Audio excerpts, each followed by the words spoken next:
ಮಕ್ಕಳಿಲ್ಲದ ದಂಪತಿಗಳಿಗೆ ಸಂತಸದ ಸುದ್ದಿ. ಮಕ್ಕಳು ಪಡೆಯಲು ಆಸ್ಪತ್ರೆ ಹುಡುಕುತ್ತಿದ್ದೀರಾ?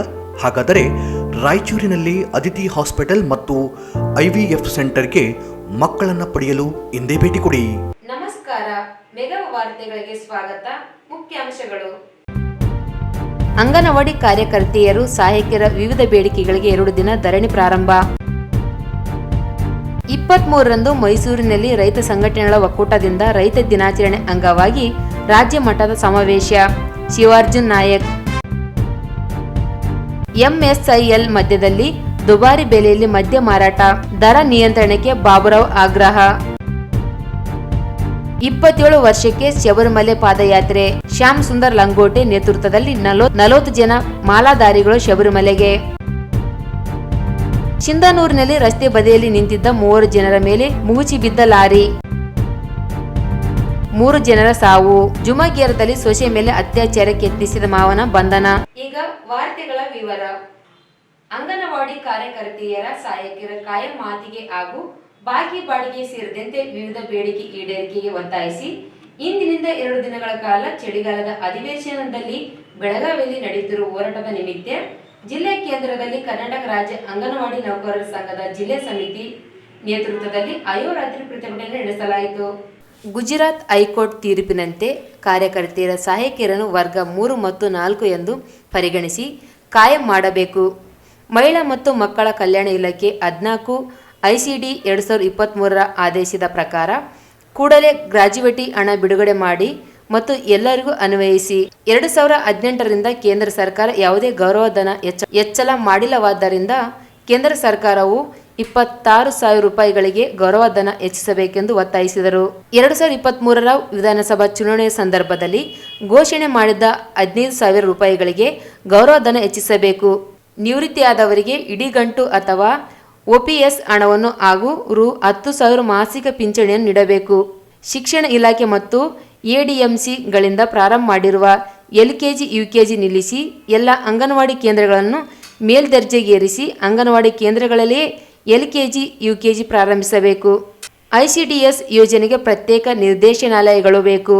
ನಗರಸಭೆ, ನಗರ ಪಾಲಿಕೆ, ಮಹಾನಗರ ಪಾಲಿಕೆ, ವಿಧಾನಸಭೆ, ಲೋಕಸಭಾ ಚುನಾವಣೆಗಳು ಅಲ್ಲದೆ ಉಪಚುನಾವಣೆಗಳಲ್ಲಿ ಮತದಾರರನ್ನು ಗುರುತಿಸುವುದು, ಅನರ್ಹಗೊಳಿಸುವುದು, ಚುನಾವಣಾ ಸಂದರ್ಭದಲ್ಲಿ ಚೀಟಿ ಹಂಚುವುದು, ಬೂತ್ಗಳಲ್ಲಿ ಕೆಲಸ ಮಾಡುವುದು ಮುಂತಾದ ಕೆಲಸಗಳಿಂದ ಅಂಗನವಾಡಿ ಕೇಂದ್ರದ ದಿನನಿತ್ಯದ ಕೆಲಸಗಳಲ್ಲಿ ಅಂಗನವಾಡಿ ನೌಕರರು ತೊಂದರೆ ಅನುಭವಿಸುತ್ತಿದ್ದಾರೆ. ಆದ್ದರಿಂದ ಅವರನ್ನು ಚುನಾವಣಾ ಕೆಲಸಗಳಿಂದ ಮುಕ್ತಿಗೊಳಿಸಬೇಕೆಂದು ಮನವಿ ಮಾಡಿದರು. ಇಲಾಖೆ ಸಚಿವರು ಒಪ್ಪಿಕೊಂಡಂತೆ ಸಾಮೂಹಿಕ ಆರೋಗ್ಯ ವಿಮೆಯನ್ನು ಕೂಡಲೇ ಜಾರಿಗೊಳಿಸಬೇಕು. ಅಂಗನವಾಡಿ ಕೇಂದ್ರಗಳಿಗೆ ಕೊಡುವ ಪೂರಕ ಪೌಷ್ಟಿಕ ಆಹಾರಕ್ಕೆ GST ಹಾಕಬಾರದು. ಘಟಕ ವೆಚ್ಚ ಹೆಚ್ಚಳ ಮಾಡಿ ಇಂದಿನಂತೆ ಜಿಲ್ಲಾಧಿಕಾರಿಗಳ ಅಧ್ಯಕ್ಷತೆಯಲ್ಲಿ ಮೆನು ಅಂತಿಮಗೊಳ್ಳುವ ವ್ಯವಸ್ಥೆ ಜಾರಿಗಾಗಬೇಕು. ಅಂಗನವಾಡಿ ಕೇಂದ್ರಗಳಿಗೆ ಮೂಲಭೂತ ಸೌಕರ್ಯಗಳನ್ನು ನೀಡಬೇಕು. ಖಾಲಿ ಹುದ್ದೆಗಳಿಗೆ 3 ತಿಂಗಳೊಳಗೆ ನೇಮಕಾತಿಯಾಗಬೇಕು. ಇಲ್ಲದಿದ್ದರೆ ಅಧಿಕ ಅವಧಿ ವೇತನ ಹೆಚ್ಚಿಸಿ ಹಣ ಕೊಡಬೇಕು ಎಂದು ಆಗ್ರಹಿಸಿದರು. ಸಹಾಯಕಿಯರು ಇಲ್ಲದ ಅಂಗನವಾಡಿ ಕೇಂದ್ರಗಳಲ್ಲಿ ಮನೆ ಕೆಲಸ ಕೊಡಬೇಕು. ಇಲ್ಲದಿದ್ದರೆ ತಾತ್ಕಾಲಿಕ ಸಹಾಯಕಿಯನ್ನು ನೇಮಕಾತಿ ಮಾಡಿಕೊಳ್ಳುವ ಅಧಿಕಾರ ಕಾರ್ಯಕರ್ತೆಯರು ಕೊಡಬೇಕು. ಖಾಲಿ ಇರುವ ಮತ್ತು ಹೊಸ ಕೇಂದ್ರಗಳಿಗೆ ಸರ್ಕಾರಿ ಆದೇಶದಂತೆ ಮುಂಬಡ್ತಿ ವರ್ಗಾವಣೆಗಳನ್ನು ನೀಡಿ ನಂತರ ಹೊಸ ಆಯ್ಕೆ ಮಾಡಬೇಕು. ರಾಜಕೀಯ ಒತ್ತಡಕ್ಕೆ ಮಣಿದು ಅವಕಾಶದಿಂದ ವಂಚಿಸಬಾರದು.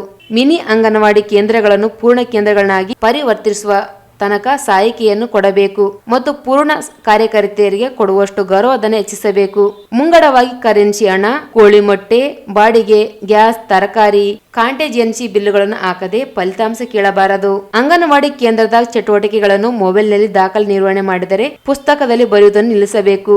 ಘೋಷಣಾ ಟ್ರಾಕರ್ನಲ್ಲಿರುವ ಫೇಸ್ ವ್ಯಾಲ್ಯೂ ಹಾಕಬೇಕಾದರೆ ತಾಂತ್ರಿಕ ಮತ್ತು ಪ್ರಾಯೋಗಿಕ ಸಮಸ್ಯೆಗಳನ್ನು ಪರಿಹರಿಸಬೇಕು ಎಂದು ಒತ್ತಾಯಿಸಿದರು. ಜಿಲ್ಲೆಯಲ್ಲಿ ಜುಲೈ ತಿಂಗಳಿಂದ ಡಿಸೆಂಬರ್ 2024ರವರೆಗೆ ಬಾಕಿ ಇರುವ ಅಂಗನವಾಡಿ ಕೇಂದ್ರಗಳ ಬಾಡಿಗೆ ಹಣ ಕೂಡಲೇ ಬಿಡುಗಡೆ ಮಾಡಬೇಕು. ರಾಜ್ಯ ಸರ್ಕಾರದ 5 ಗ್ಯಾರಂಟಿ ಯೋಜನೆಗಳ ಫಲಾನುಭವಿಗಳ ಸರ್ವೆ ಮತ್ತು HNS ಸರ್ವೆ ಮಾಡಿದ ಹಣವನ್ನು ಬಿಡುಗಡೆ ಮಾಡಬೇಕು. ಅಂಗನವಾಡಿ ಕೇಂದ್ರಗಳ ದಿನನಿತ್ಯದ ಚಟುವಟಿಕೆಗಳನ್ನು ದಾಖಲಿಸಲು ದಾಖಲಾತಿ ಪುಸ್ತಕಗಳು ಮತ್ತು ಅಡುಗೆ ಸಾಮಗ್ರಿಗಳನ್ನು ವಿತರಣೆ ಮಾಡಬೇಕು. ಅಂಗನವಾಡಿ ಮಕ್ಕಳಿಗೆ ಪೌಷ್ಟಿಕ ಆಹಾರ ಒದಗಿಸಲು ಸ್ಥಳೀಯ ಆಹಾರ ಪದಾರ್ಥಗಳನ್ನು ಒದಗಿಸಬೇಕೆಂದು ವಿವರಿಸಿದರು.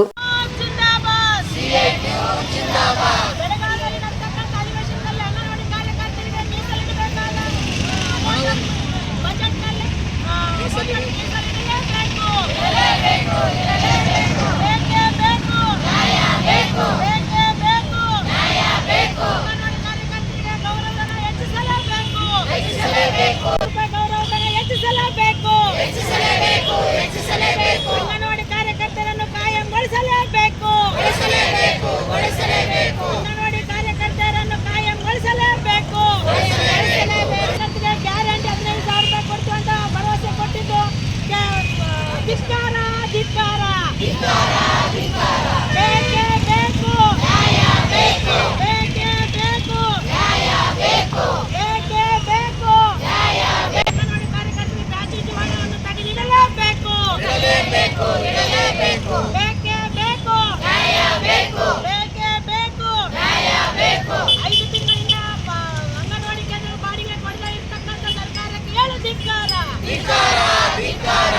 ಐಸಿಡಿಎಸ್ ಯೋಜನೆಯನ್ನು ಬಲಗೊಳಿಸಿ ಐಸಿಡಿಎಸ್ ಯೋಜನೆಗೆ ವಿಶೇಷ ಅನುದಾನ ಕೊಡಲೇಬೇಕು. ಮಾಡಲೇಬೇಕು. ಅಂಗನವಾಡಿ ಕೇಂದ್ರಗಳನ್ನು ಮೇಲ್ದರ್ಜೆಗೆ ಏರಿಸಲೇಬೇಕು.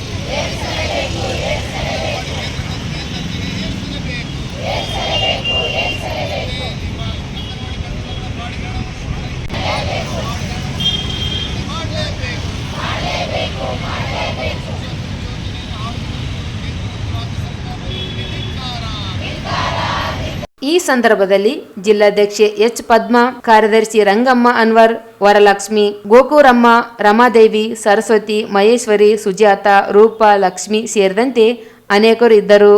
ರಾಜ್ಯ ರೈತ ಸಂಘಟನೆಗಳ ಒಕ್ಕೂಟ ಮತ್ತು ಕಬ್ಬು ಬೆಳೆಗಾರರ ಸಂಘಗಳ ಸಹಯೋಗದಲ್ಲಿ ಡಿಸೆಂಬರ್ 23ರಂದು ಮೈಸೂರಿನ ಹುಣಸೂರು ರಸ್ತೆಯಲ್ಲಿರುವ ಮುಕ್ತ ವಿಶ್ವವಿದ್ಯಾಲಯ ಶತಮಾನೋತ್ಸವ ಭವನದಲ್ಲಿ ವಿಶ್ವ ರೈತ ದಿನಾಚರಣೆಯನ್ನು ಮತ್ತು ರೈತರ ಹಬ್ಬದ ರಾಜ್ಯ ಮಟ್ಟದ ಸಮಾವೇಶ ಆಯೋಜಿಸಲಾಗಿದೆ ಎಂದು ಜಿಲ್ಲಾ ರೈತ ಸಂಘಟನೆಗಳ ಒಕ್ಕೂಟದ ಅಧ್ಯಕ್ಷ ಶಿವಾಜಿ ನಾಯಕ್ ಹೇಳಿದರು. ಅವರಿಂದು ಮಾಧ್ಯಮಗೋಷ್ಠಿ ಉದ್ದೇಶಿಸಿ ಮಾತನಾಡಿ, ಒಕ್ಕೂಟದ ರಾಜ್ಯಾಧ್ಯಕ್ಷ ಕುರುಬೂರು ಶಾಂತಕುಮಾರ್ ನೇತೃತ್ವದಲ್ಲಿ ನಡೆಯಲಿರುವ ಸಮಾವೇಶ ದೆಹಲಿಯಲ್ಲಿ ನಡೆಯುತ್ತಿರುವ ರೈತ ಹೋರಾಟಕ್ಕೆ ಬೆಂಬಲವಾಗಿ ನಡೆಯಲಿದೆ. ಕನಿಷ್ಠ ಬೆಂಬಲ ಬೆಲೆ ಕಾಯ್ದೆ ರೂಪಿಸುವುದು, ರೈತ ಸಾಲ ಸಂಪೂರ್ಣ ಮನ್ನಾ ಮಾಡುವುದು, ಕೃಷಿ ಉಪಕರಣಗಳ ಮೇಲೆ ಜಿಎಸ್ಟಿ ರದ್ದುಗೊಳಿಸಿ ಮೈಕ್ರೋ ಫೈನಾನ್ಸ್ಗಳ ಕಿರುಕುಳ ತಡೆಯುವುದು ಸೇರಿದಂತೆ 18 ಪ್ರಮುಖ ಬೇಡಿಕೆಗಳನ್ನು ಕುರಿತು ಸಮಾವೇಶ ನಡೆಯಲಿದ್ದು, ರಾಜ್ಯದ ಎಲ್ಲಾ ಜಿಲ್ಲೆಗಳಿಂದ ರೈತರು ಸಾವಿರಾರು ಸಂಖ್ಯೆಯಲ್ಲಿ ಭಾಗವಹಿಸುವ ನಿರೀಕ್ಷೆ ಇದೆ. ಜಿಲ್ಲೆಯಿಂದಲೂ ರೈತರು ಮೈಸೂರು ಸಮಾವೇಶಕ್ಕೆ ತೆರಳುತ್ತಿರುವುದಾಗಿ ಹೇಳಿದರು.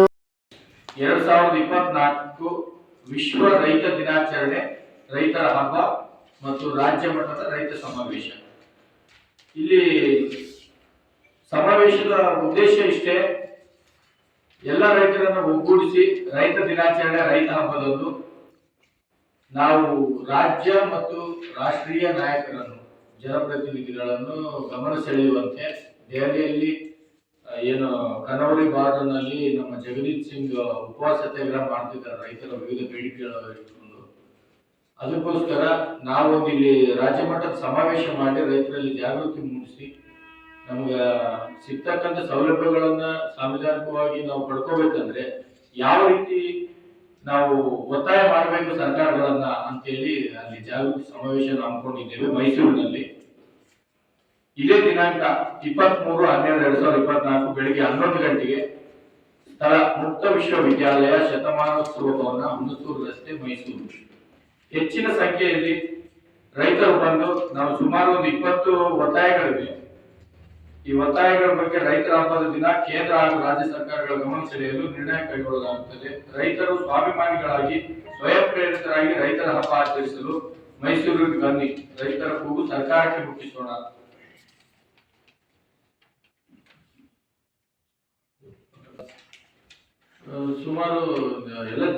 ಈ ಸಂದರ್ಭದಲ್ಲಿ ಜಿಲ್ಲಾ ಉಪಾಧ್ಯಕ್ಷ ಸತ್ಯರೆಡ್ಡಿ, ಭೀಮರಾಜ್ ಹೊಸಮನಿ, ಬಸವರಾಜ್, ಸಂಗಮೇಶ್ ನಾಯಕ್, ಅನುಮೇಶ್ ನಾಯಕ್ ಉಪಸ್ಥಿತರಿದ್ದರು. ಜಿಲ್ಲೆಯಲ್ಲಿ ಎಂಎಸ್ಐಎಲ್ ಮದ್ಯ ಮಾರಾಟ ಮಳಿಗೆಯಲ್ಲಿ ಹೆಚ್ಚುವರಿ ದರಗಳಿಗೆ ಮದ್ಯ ಮಾರಾಟ ಹಾಗೂ ಬಾರ್ಗಳಲ್ಲಿ ಮನಬಂದಂತೆ ದರ ವಿಧಿಸಲಾಗುತ್ತಿದ್ದು, ನಿಯಂತ್ರಿಸುವಲ್ಲಿ ಅಬಕಾರಿ ಇಲಾಖೆ ವಿಫಲವಾಗಿದೆ ಎಂದು ಸಂಘಟಕ ಬಾಬುರಾವ್ ಆರೋಪಿಸಿದರು. ಅವರಿಂದು ಮಾಧ್ಯಮಗೋಷ್ಠಿ ಉದ್ದೇಶಿಸಿ ಮಾತನಾಡಿ, ಎಂಎಸ್ಐಎಲ್ ಮದ್ಯ ಮಾರಾಟ ಮಳಿಗೆಯಲ್ಲಿ ಒಂದೊಂದರಲ್ಲಿ ಒಂದೊಂದು ದರದಲ್ಲಿ ಮಾರಾಟ ನಡೆಯುತ್ತಿದೆ. ದರ ಪಟ್ಟಿ ಇಲ್ಲದೆ ಇರುವುದರಿಂದ ಕೇಳಿದ ದರಕ್ಕೆ ಮದ್ಯ ಖರೀದಿಸುವಂತಾಗಿದೆ. ಸರ್ಕಾರಿ ಮಳಿಗೆಗಳಲ್ಲಿಯೇ ದುಬಾರಿ ದರ ಮಾರಾಟ ನಡೆಯುತ್ತಿದೆ. ಇನ್ನು ಖಾಸಗಿ ಬಾರ್, ರೆಸ್ಟೋರೆಂಟ್ಗಳಲ್ಲಿ ದುಬಾರಿ ದರದಲ್ಲಿ ಮಾರಾಟ ನಡೆಯುತ್ತಿದೆ. ಜಿಎಸ್ಟಿ ಸೇರಿದಂತೆ ಯಾವುದೇ ಕಾರಣವಿಲ್ಲದೆ ಬೆಲೆಯಲ್ಲಿ ಮಾರಾಟ ನಡೆಯುತ್ತಿದೆ. ಅಬಕಾರಿ ಇಲಾಖೆ ನಿಯಂತ್ರಣ ಮಾಡದೇ ಇರುವುದರಿಂದ ಬಾರ್ಗಳಲ್ಲಿ ದುಬಾರಿ ಮಾರಾಟ ನಡೆಯುತ್ತಿದೆ. ಬಡವರು ಮತ್ತು ಕೂಲಿ ಕಾರ್ಮಿಕರು ಕುಡಿತ ಚಟಕ್ಕೆ ಬಲಿಯಾಗುತ್ತಿದ್ದು ದುಬಾರಿ ಹೊರೆಯನ್ನು ಹೊರುವಂತಾಗಿದೆ. ಕೂಡಲೇ ಅಬಕಾರಿ ಇಲಾಖೆ ದುಬಾರಿ ಮಾರಾಟಕ್ಕೆ ಕಡಿವಾಣ ಹಾಕಬೇಕೆಂದರು. ತಪ್ಪು ಕಾಣ್ತಾ ಇದೆ. ಯಾಕಂತ ಹೇಳಿದ್ರೆ ಯಾವ ವಯಸ್ಸಿನಿಂದ ಯಾವ ವಯಸ್ಸಿನವರೆಗೂ ಯಾವ ವಯಸ್ಸಿನಿಂದ ಕುಡಿಬೇಕನ್ನೋದು ಕಟ್ಟುನಿಟ್ಟಾಗಿ ಪಾರದರ್ಶಕವಾಗಿ ಗೊತ್ತಿಲ್ಲ. ಜನ ಸಣ್ಣ ಸಣ್ಣ ಹುಡುಗರು ಕುಡ್ತಾ ಇದ್ದಾರೆ. 25 ವರ್ಷ ವಯಸ್ಸಿನ ಹುಡುಗರು ಕುಡ್ತಾ ಇದ್ದಾರೆ. 35 ವರ್ಷಗಳಿಗೆ ಸಾಕ್ತಾ ಇದ್ದಾರೆ. ಆದ್ರೆ ಅಂತ ಸತ್ವದ ಹೆಂಡತಿಗೆ ಪರಿಹಾರ ಕೊಡೋದು ಯಾರು? ಅವ್ರ ಮಕ್ಕಳಿಗೆ ಒಬ್ಬ ಜೀವನ ಹೆಂಗೆ? ಮತ್ತೆ ಇನ್ನೊಂದು, ಈ ಸರ್ಕಾರ MSLA ಕಡೆಯಿಂದ ಮಾರಾಟ ಮಾಡ್ತಾ ಇದೆ. ಒಂದೊಂದು ಕಡೆಯಿಂದ ಒಂದೊಂದು ರೇಟ್ ಕೊಡ್ತಾ ಇದ್ದಾರೆ. ಒಂದು ನೋಟಿಸ್ ಬೋರ್ಡ್ನಲ್ಲಿ ಯಾವುದೇ MSLA ಬಿಟ್ಟು ಮತ್ತೆ ಅಬಕಾರಿ ಗುತ್ತಿಗೆ ತೆಗೆದುಕೊಂಡಿರುವಂತಹ ಮದ್ಯಪಾನ ಮಾರಾಟ ಕೇಂದ್ರದ ಒಂದು ಅಂಗಡಿಗಳಲ್ಲಿ ನೋಟಿಸ್ ಬೋರ್ಡ್. ತಮ್ಮೇಶ್ ಮಾತನಾಡಿ, ನಗರದಲ್ಲಿ ಅಕ್ರಮ ಸೇಂದಿ ಡ್ರಗ್ಸ್ ಮಾರಾಟ ನಡೆಯುತ್ತಿದೆ. ಯುವಕರು ದುಶ್ಚಟಗಳಿಗೆ ಬಲಿಯಾಗುವುದನ್ನು ತಡೆಯಲು ಸರ್ಕಾರ ಕೂಡಲೇ ನಿಯಂತ್ರಣ ಕ್ರಮ ಕೈಗೊಳ್ಳಬೇಕೆಂದರು. ಒಂದೇ ಅಲ್ಲ, ಅದರ ಜೊತೆಗೆ ಮತ್ತು ಡ್ರಗ್ಸ್ ಇದು ಹಾವಳಿ ಹೆಚ್ಚಾಗ್ತಾ ಇದೆ. ಈ ಎಲ್ಲ ಈ ಜಾಗೃತಿ ಸರ್ಕಾರ ತಗೋಬೇಕು. ಬಹಳ ಮೋಸ ಆಗ್ತಕ್ಕಂಥ ಕುಟುಂಬಗಳಿಗೆ ಪರಿಹಾರ ಒದಗಿಸುವಂತ ಕೆಲಸವನ್ನ ಸರ್ಕಾರ ಡ್ರಗ್ಸ್ ಹಾವಳಿ ಎಲ್ಲೆಲ್ಲಿ ಡ್ರಗ್ಸ್ ಹಾವಳಿ ಹೆಚ್ಚಾಗ್ತಾ ಇದೆ ಅಂದ್ರೆ ಎಲ್ಲಿ? ಪ್ರತಿ ಸ್ಲಮ್ಗಳಲ್ಲಿದೆ. ನೀವು ಮನಸ್ಸು ಮಾಡಿದ್ರೆ ಅದನ್ನು ಬಯಲಿಗೆ ತರಬಹುದು. ಈ ಸಂದರ್ಭದಲ್ಲಿ ನರಸಿಂಹಲು ಇದ್ದರು. ಈಗ ಜಾಹೀರಾತುಗಳು.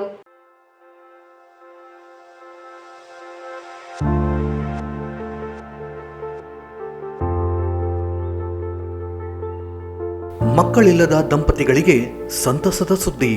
ಮಕ್ಕಳು ಪಡೆಯಲು ಆಸ್ಪತ್ರೆ ಹುಡುಕುತ್ತಿದ್ದೀರಾ? ಹಾಗಾದರೆ ರಾಯಚೂರಿನಲ್ಲಿ ಅದಿತಿ ಹಾಸ್ಪಿಟಲ್ ಮತ್ತು IVF ಸೆಂಟರ್ಗೆ ಮಕ್ಕಳನ್ನು ಪಡೆಯಲು ಹಿಂದೆ ಭೇಟಿ ಕೊಡಿ. ನಮ್ಮಲ್ಲಿರುವ ಸೌಲಭ್ಯಗಳು ಎಂದರೆ ಇನ್ಫರ್ಟಿಲಿಟಿ ಅಥವಾ IUV ಸೆಟಪ್ ಅಥವಾ IVF ICSI facility, adolescent care, ultrasound facility, menopausal care, pregnancy care, advance laparoscopy, hysteroscopy facility, hi tech OT, labour room, NICW facility, CTG machine, painless delivery. ಇವುಗಳಲ್ಲದೆ ವಿಶೇಷವಾಗಿ IUI, IVK, blastocyst culture, laser assisted hatching, embryo freezing, donor egg and sperm service, surrogacy, male infertility management, laparoscopy, hysteroscopy, 3D ultrasound. ಈ ಎಲ್ಲ ಸೌಲಭ್ಯಗಳು ನಮ್ಮಲ್ಲಿವೆ. ಹೆಚ್ಚಿನ ಮಾಹಿತಿಗಾಗಿ ಸಂಪರ್ಕಿಸಿ Aditi hospital ಮತ್ತು IVF centre, doctor Deepa Hanumasagar, consultant obstetrician, gynaecologist, infertility and high risk pregnancy specialist, Raichur. ವಿಳಾಸ ಮನೆ ನಂಬರ್ 1-3-184, RR ಕಾಲೋನಿ, ಆಶಾಪುರ್ ರಸ್ತೆ, ರಾಯಚೂರು. ಫೋನ್ ಸಂಖ್ಯೆ 8718923336 ಅಥವಾ ಲ್ಯಾಂಡ್ಲೈನ್ 085322300200. ನಮಸ್ಕಾರ ಎಲ್ಲರಿಗೂ. ನಾನು doctor Deepa Hanumasagar, Aditi hospital, Ashapur road, ರಾಯಚೂರಿಂದ. ನಾನು ಸುಮಾರು 2007ರಿಂದ ರಾಯಚೂರಲ್ಲಿ ಪ್ರಾಕ್ಟೀಸ್ ಮಾಡ್ತಿದ್ದೀನಿ. ಬಂಜೆತನ ನಿವಾರಣಾ, high risk pregnancy, laparoscopy surgeries ಅದೆಲ್ಲ ನಮ್ಮ ಸ್ಪೆಷಲೈಸೇಷನ್ನು. ನಮ್ಮ ಹಾಸ್ಪಿಟ್ಲಲ್ಲಿ ಸಾವಿರಾರು ಜನಕ್ಕೆ 20 ವರ್ಷ, 18 ವರ್ಷ, 15 ವರ್ಷದಿಂದ ಮಕ್ಕಳಾಗದೇ ಇರೋರೆಲ್ಲರೂ ಬಂದು ಟ್ರೀಟ್ಮೆಂಟ್ ತೊಗೊಂಡು, ಕೆಲವೊಬ್ಬರು ನ್ಯಾಚುರಲ್ ಆಗಿ, ಕೆಲವೊಬ್ಬರು IVF ಹೆಲ್ಪ್ ತೊಗೊಂಡು ಕನ್ಸೀವ್ ಆಗಿದ್ದಾರೆ. ನಿಮ್ಗೆ ಯಾರಿಗಾದರೂ ಆ ಥರ ಏನಾದರೂ ಪ್ರಾಬ್ಲಮ್ ಇದ್ದರೆ ಕೆಳಗೆ ಕೊಟ್ಟ ನಂಬರ್ಗೆ ಕಾಂಟ್ಯಾಕ್ಟ್ ಮಾಡಿ. ನಾವು 24/7 ಸರ್ವಿಸ್ ಇರುತ್ತೆ. ನೀವು ಯಾರಾದರೂ ಬಂದು ನಮ್ಮನ್ನು ಕಾಂಟ್ಯಾಕ್ಟ್ ಮಾಡಿ ಈ ಸರ್ವಿಸ್ ತೊಗೋಬೋದು. ಧನ್ಯವಾದಗಳು. ಜಾಹೀರಾತಿನ ನಂತರ ಪುನಃ ಮೆಗಾ ವಾರ್ತೆಗಳಿಗೆ ಸ್ವಾಗತ. ಶಬರಿಮಲೆಗೆ ಕಳೆದ 27 ವರ್ಷಗಳಿಂದ ಕಾಲ್ನಡಿಗೆಯಲ್ಲಿ ತೆರಳುತ್ತಿರುವ ಶ್ಯಾಮ್ ಸುಂದರ್ ಲಂಗೋಟೆ ನೇತೃತ್ವದಲ್ಲಿ 30 ಜನ ಪಾದಧಾರಿಗಳು ಸೋಮವಾರದಂದು ಪಾದಯಾತ್ರೆಯನ್ನು ಪ್ರಾರಂಭಿಸಿದರು. 30 ದಿನಗಳ ಕಾಲ 1000 ಕಿಲೋಮೀಟರ್ಗೂ ಅಧಿಕವಾಗಿ ಪಾದಯಾತ್ರೆ ಮೂಲಕ ಶಬರಿಮಲೆಗೆ ತೆರಳುತ್ತಿರುವ ಮಾಲಾಧಾರಿಗಳು ರಾಯಚೂರಿನಿಂದ ಆದೋನಿ ಮಾರ್ಗವಾಗಿ ಪತ್ತೇಕೊಂಡ, ಗುತ್ತಿ, ಅನಂತಪುರ, ಪೆನ್ಗೊಂಡ, ಚಿಕ್ಕಬಳ್ಳಾಪುರ, ದೇವನಹಳ್ಳಿ ಮೂಲಕ ತಮಿಳುನಾಡಿನ ಸರ್ಜಾಪುರ, ಹೊಸೂರು ಮಾರ್ಗವಾಗಿ ಶಬರಿಮಲೆಗೆ ತೆರಳಲಿದೆ. ಗುರುಸ್ವಾಮಿ ಶ್ಯಾಮ್ ಸುಂದರ್ ಲಂಗೋಟೆ ಮಾತನಾಡಿ, ಕಳೆದ 26 ವರ್ಷಗಳಿಂದ 4-5 ಜನರು ಮಾತ್ರ ಕಾಲ್ನಡಿಗೆಯಿಂದ ಶಬರಿಮಲೆಗೆ ಮಾಲಾಧಾರಿ ಧರಿಸಿ ತೆರಳುತ್ತಿದ್ದು, ಈ ಬಾರಿ 40 ಜನ ಯುವಕರು ಪಾದಯಾತ್ರೆಗೆ ಆಗಮಿಸಿದ್ದಾರೆ. ಇಷ್ಟಾರ್ಥಗಳನ್ನು ಶ್ರೀ ಅಯ್ಯಪ್ಪ ಸ್ವಾಮಿ ಈಡೇರಿಸುತ್ತಿರುವುದರಿಂದ ಯುವಕರಲ್ಲಿ ನಂಬಿಕೆ ಮೂಡಿದೆ. ವರ್ಷದಿಂದ ವರ್ಷಕ್ಕೆ ಪಾದಯಾತ್ರೆಗಳ ಸಂಖ್ಯೆ ಹೆಚ್ಚಳವಾಗುತ್ತಿದೆ ಎಂದರು. ಈ ಸಂದರ್ಭದಲ್ಲಿ ಶಂಭು ದೇವದುರ್ಗ, ಬೆಲ್ಲಂ ಸುನೀಲ್, ಮುನಿಸ್ವಾಮಿ, ಚಂದ್ರು, ಪ್ರವೀಣ್, ಚೆನ್ನಪ್ಪ, ನಾಗರಾಜ್, ಸುರೇಶ್, ಶಾಖವಾದಿ, ಅಮರೇಶ್, ರಘು, ಪವನ್ ಸೇರಿದಂತೆ ಅನೇಕರಿದ್ದರು.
ಅತಿ ವೇಗದಿಂದ ಬಂದ ಲಾರಿ ಪಲ್ಟಿಯಾಗಿ ರಸ್ತೆ ಬದಿ ನಿಂತಿದ್ದ 3 ವ್ಯಕ್ತಿಗಳ ಮೇಲೆ ಲಾರಿ ಉರುಳಿದ್ದು ಸ್ಥಳದಲ್ಲಿ 3 ಸಾವನ್ನಪ್ಪಿರುವ ಘಟನೆ ಸೋಮವಾರ ರಾತ್ರಿ 11 ಗಂಟೆಗೆ ಸುಮಾರಿಗೆ ಸಿಂಧನೂರು ನಗರದ ಡಾಲರ್ ಕಾಲೋನಿಯಲ್ಲಿ ಬಳಿ ನಡೆದಿದೆ.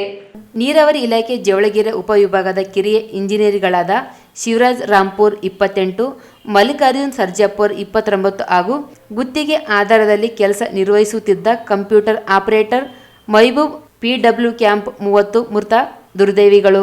ಜವಳಗಿರದಲ್ಲಿ ಕಚೇರಿ ಕೆಲಸ ಮುಗಿಸಿಕೊಂಡು ಸಿಂಧನೂರಿಗೆ ಬಂದು PWD ಕ್ಯಾಂಪ್ನ ಡಾಲರ್ಸ್ ಕಾಲೋನಿಗೆ ತೆರಳುವ ಮುಖ್ಯ ರಸ್ತೆಯ ಬಳಿ ಬೈಕ್ನಲ್ಲಿ 3 ಮಾತನಾಡುತ್ತಾ ನಿಂತಿದ್ದಾರೆ. ಭತ್ತದ ಒಟ್ಟಿನ ಚೀಲವನ್ನು ತುಂಬಿಕೊಂಡು ಹಿಂದೆ ಇದ್ದ ಅತಿ ವೇಗದಿಂದ ಬಂದ ಲಾರಿ ಪಲ್ಟಿಯಾಗಿ 3 ಮೇಲೆ ಉರುಳಿದ್ದು ಒಟ್ಟಿನ ಚೀಲಗಳ ಮಧ್ಯೆ ಸಿಲುಕಿ 3 ಕೊನೆ ಉಸಿರೆಳೆದಿದ್ದಾರೆ. 2 ಬೈಕ್ಗಳು ಸಹ ನಜ್ಜುಗುಜ್ಜಾಗಿವೆ. ಲಾರಿ ಚಾಲಕ ಮದ್ಯಪಾನ ಮಾಡಿ ಅತಿ ವೇಗದಿಂದ ವಾಹನ ಚಲಾಯಿಸಿದ್ದೇ ಘಟನೆ ಕಾರಣವಾಗಿದೆ ಎಂದು ಹೇಳಲಾಗುತ್ತಿದೆ. ಒಟ್ಟಿನ ಚೀಲದಲ್ಲಿ ಸಿಲುಕಿಕೊಂಡಿದ್ದ ಮೃತದೇಹಗಳನ್ನು JCB ವಾಹನದ ಸಹಾಯದಿಂದ ಹೊರತೆಗೆದು ಮರಣೋತ್ತರ ಪರೀಕ್ಷೆಗೆ ನಗರದ ಸಾರ್ವಜನಿಕ ಆಸ್ಪತ್ರೆಗೆ ಕಳಿಸಲಾಯಿತು. ವಿಷಯ ತಿಳಿದು ಘಟನಾ ಸ್ಥಳಕ್ಕೆ ನಗರ ಸಂಚಾರಿ ಠಾಣೆಯ ಸಬ್ ಇನ್ಸ್ಪೆಕ್ಟರ್ ವೆಂಕಟೇಶ್ ಭೇಟಿ ನೀಡಿ ಪ್ರಕರಣ ದಾಖಲಿಸಿಕೊಂಡು ತನಿಖೆ ಕೈಗೊಂಡಿದ್ದಾರೆ.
ಕ್ಲಿಯರ್ ಆಗ್ತದೆ. ಯಾಕೆ ಮಾಡ್ತಾರೆ ಅದಕ್ಕೆ ಹಿಂದೆ ಗಬ್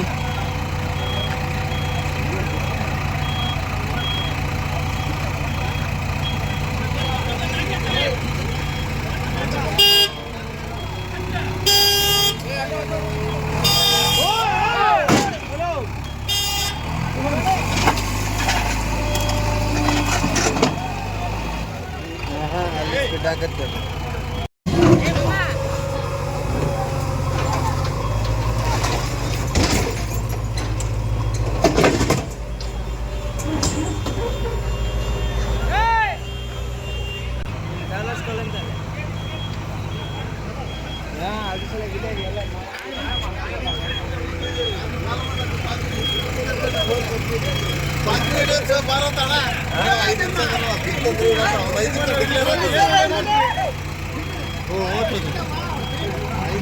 ಕ್ಲಿಯರ್ ಆಗ್ತದೆ. ಯಾಕೆ ಮಾಡ್ತಾರೆ ಅದಕ್ಕೆ ಹಿಂದೆ ಗಬ್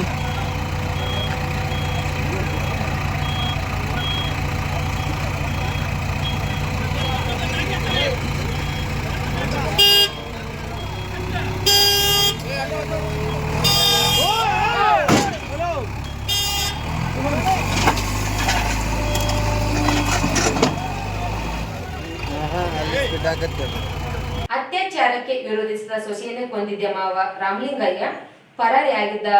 ಇದೀಗ ಪೊಲೀಸರು ಆರೋಪಿಯನ್ನು ಬಂಧಿಸಿದ್ದಾರೆ. ತಾಲೂಕಿನ ಜುಮಲ್ಗೇರೆ ಗ್ರಾಮದಲ್ಲಿ ರಾಮಲಿಂಗಯ್ಯ ತಮ್ಮ ಸೊಸೆ ಧೂಳಮ್ಮ 27 ಮೇಲೆ ಅತ್ಯಾಚಾರಕ್ಕೆ ಯತ್ನಿಸಿದ್ದು ನಿರಾಕರಿಸಿದ್ದಕ್ಕೆ ಆಕೆಯನ್ನು ಬರ್ಬರವಾಗಿ ಹತ್ಯೆಗೈದು ಪರಾರಿಯಾಗಿದ್ದ.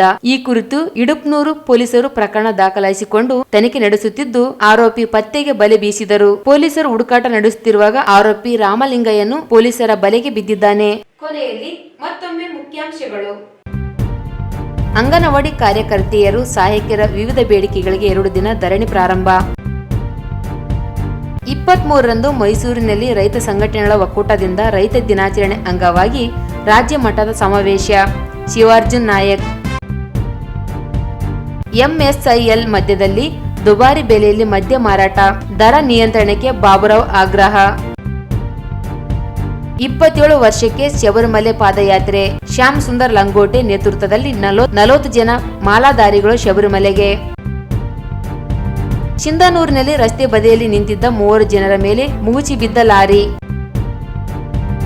3 ಜನರ ಸಾವು. ಜುಮಗೇರದಲ್ಲಿ ಸೊಸೆ ಮೇಲೆ ಅತ್ಯಾಚಾರಕ್ಕೆ ಯತ್ನಿಸಿದ ಮಾವನ ಬಂಧನ. ಇಲ್ಲಿಗೆ ಮೆಗಾ ವಾರ್ತೆಗಳು ಮುಕ್ತಾಯವಾದವು. ಮುಂದಿನ ಮೆಗಾ ವಾರ್ತೆಗಳೊಂದಿಗೆ ಪುನಃ ಭೇಟಿಯಾಗೋಣ. ವಂದನೆಗಳು.